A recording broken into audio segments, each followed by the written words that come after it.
Space Marine 2 is a seriously solid third-person horde shooter set in the grim-dark Warhammer 40k universe. It's so jam-packed full of bullets and testosterone, it makes you want to grab a friend and lay waste to endless swarms of creepy crawlies with chainswords and plasma fire. It can be played solo or online in cooperative mode, which is a very welcome addition. What I wanted to know going into this review was whether it could tempt me away from my current go-to co-op shooter, Helldivers 2. Let's find out. If you're not familiar with at least a little bit of Warhammer 40k lore, the story could be a little hard to follow. The tutorial sees us step up into the very big shoes of Titus, currently serving as kill team leader in the Death Watch. The tutorial takes us through the motions of how to move and fight the Tyranids with a nice counter system for the lols. Titus is a good little soldier and completes his impossible mission, but at the cost of getting shish kebabbed by a mini kaiju. Thankfully, the Emperor has the technology to bring us back from the brink of death, and for our outstanding service, we get a promotion. And more work. Apparently the Tyranids, a race of ravenous insectoid aliens, are dead set keen on eating up all the humans on these two planets. The Imperium only has enough forces to make an effective defense of one planet, and since this one has nothing but an old shoe factory and a half-eaten pack of barbecue chips, they've decided to focus on this other planet. But first, they're going to evacuate the shoe factory and suss out if the chips are good or if they have those annoying brown bits on them.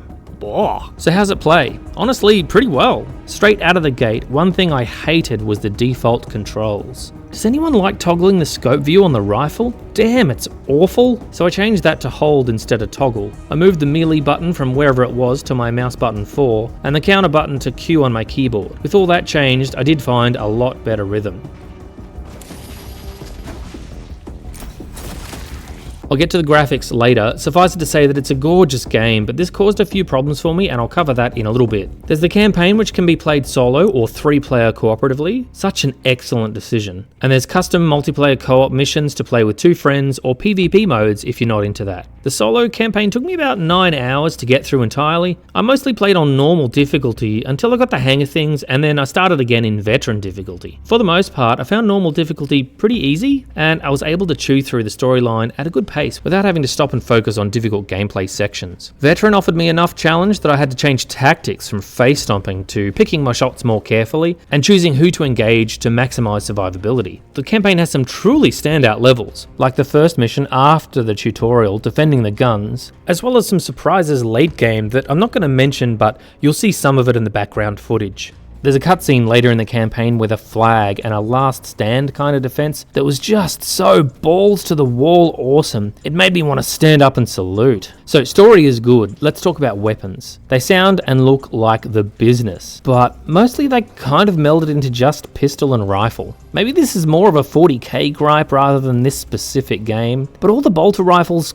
kind of felt samey. I'm actually now struggling to remember the names of all the different guns, which I think is probably not a great thing. There's the standard bolt gun, the bolter rifle, the auto bolter, sniper rifle, plasma pistol, and plasma rifle, and there's a close quarters melter gun, like a flamer shotgun thing. I'm not sure that there was enough distinction in design or function between the guns that really made any one of them stand out to me. I usually just went with the auto bolter or the plasma rifle for funsies, and then I didn't use them much because I enjoyed the melee combat way more. Let's talk about that. Melee combat is key. There's a light attack and a power attack for shielded enemies. There's also a counter and a finisher, both of which can give you a chance to earn back health and armor if successful, making melee a viable option instead of standing back and shooting. Melee weapons include the chainsword, a mechanical toothed horror that tears grotesquely at your enemy's flesh. The power sword, bathed in lightning, it excels at precise surgical decapitations. My current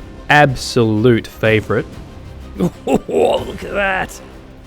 And the Thunder Hammer, which when combined with a jetpack attack makes an impact like 2 planetary bodies colliding.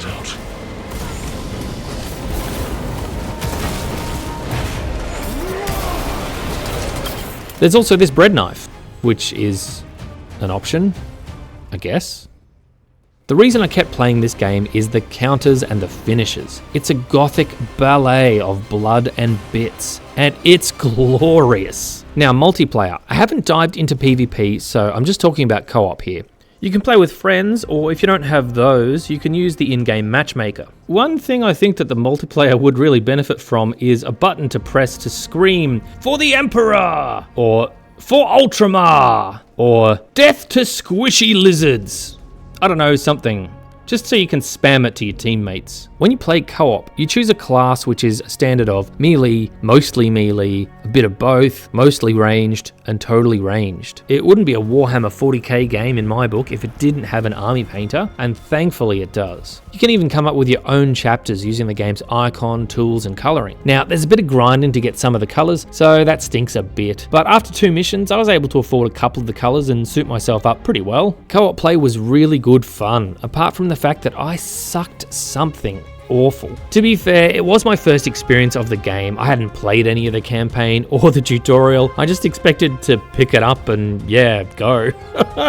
Yeah, pretty stupid really. It was pretty rough. Still heaps of fun though.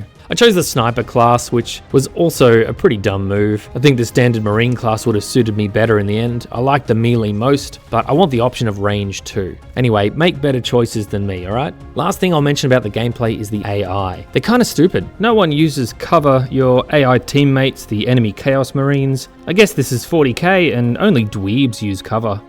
I don't know, I guess I was pining for the cover mechanics in Dawn of War 1 and 2, but you know, whatever.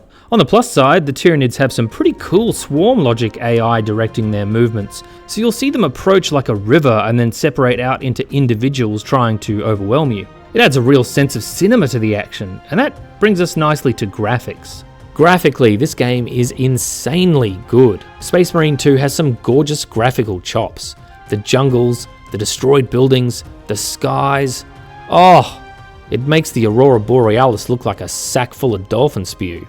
Now, it does look really good, but there are a couple of hiccups. Sometimes you'll note some graphical gubbins with the background assets maybe colliding. It's not game breaking, thankfully, but you might find it immersion breaking. And that's all assuming you can get it to run in the first place. I started playing this on my desktop with an i7 and an Nvidia 2070 Super. The game was installed on a hard drive, not an SSD, and my sweet hairy armpits did it take a while to load up. I'm talking like Commodore 64 kind of loading times. I would boot it up and wait while I watched an episode of Vox Machina, roasted a turkey, learned Mandarin, taught my dogs to yodel. On 3, 1, 2... Yodel, yodel, yodel. And I still had time to dig a hole to Peru before the game would even load. Yikes! Once it did load, it ran relatively okay, although it did hitch when the number of assets on screen spiked. I've played this on 3 separate machines now, the 2070 desktop, my 15-inch 3070 laptop, and my new desktop, which is where I got the most footage, RTX 4080 desktop where the game is installed on an SSD drive. It runs nicely on the RTX 4080, but that's not really helpful if your rig hasn't been upgraded in a while. Needless to say, be careful about getting your hopes up to play this game on a mid-range or less gaming PC. You're pretty much gonna have a bad time. Also, if you're like me, still playing games off of an HDD, I'd trade up to an SSD install or move on to something else, unless you enjoy extensive waiting. Onto sound. Bolters are nicely meaty. Oh, this sounds good. What have you got? Heavy bolt rifle. Sounds pretty good to me. Nice. And the chunk noise of the marine footsteps really sells the idea of you being 8 to 10 feet tall and weighing the equivalent of a Panzer-class battle tank. Sadly, there's no option for Stewie to follow you with a tuba. Stop it!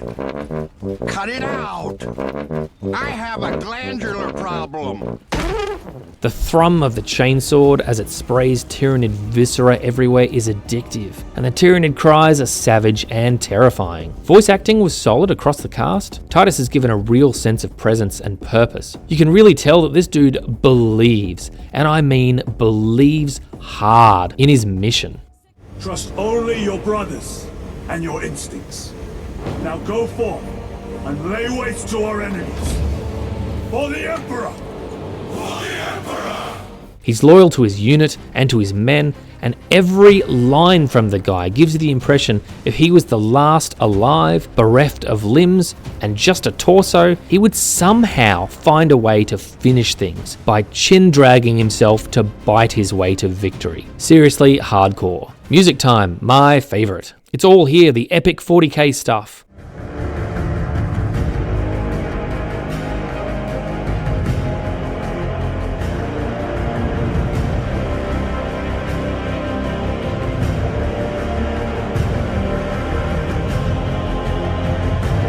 heavy choral monk chants, marching anthems, dark bass for atmosphere. The anxiety peaks with the appropriately named Skyfire.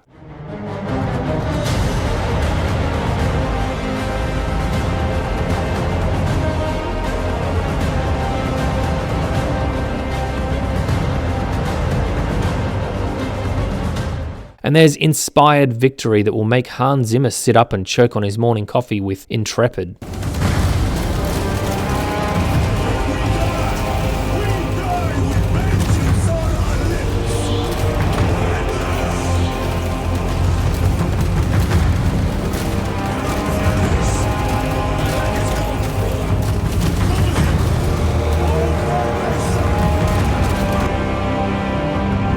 It's all good stuff by Nima Frakrara and Steve Mollitz. I got a bit overwhelmed by the gunfire and the screeching while playing, so much so that I missed a lot of the background music, which is a real shame. These things can be hard to balance, so I get it. So to wrap it all up, excellent 40k story, compelling third-person action gameplay with solid voice acting and sound design, and the happy addition of PvE or PvP multiplayer. Downsides? Yeah, there's some forgettable guns, there's the occasional graphical glitch, and there's some really high PC requirements. There's already enough in the game for me to love it, but the developers have laid out a few extra things that will be coming in the near future, included in Seasons. New game modes, new enemies, and a horde mode that I'm personally looking forward to failing at miserably.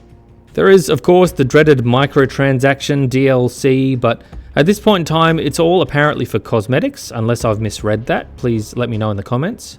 Do I recommend it? Well, if you're a 40k fan and you have a high-end rig with an SSD, yes, I think it's $90 Australian well spent. If you don't have a killer PC, honestly, I would skip on by to something else. It's not worth pulling your hair out trying to get it going even on lowest settings. To answer my earlier question, is this my new go-to co-op multiplayer with friends, superseding Helldivers 2? Look, it's close, but ultimately no. Don't get me wrong, it's really excellent, and playing cooperatively we had a really good time, but it was a real chore waiting for some of us to get it open and getting into the same lobby. Such a logistical headache that I just don't need, particularly when Helldivers 2 is currently really reliable for drop in and drop out. It's just no contest. So there you have it. What are your thoughts? Let me know down below.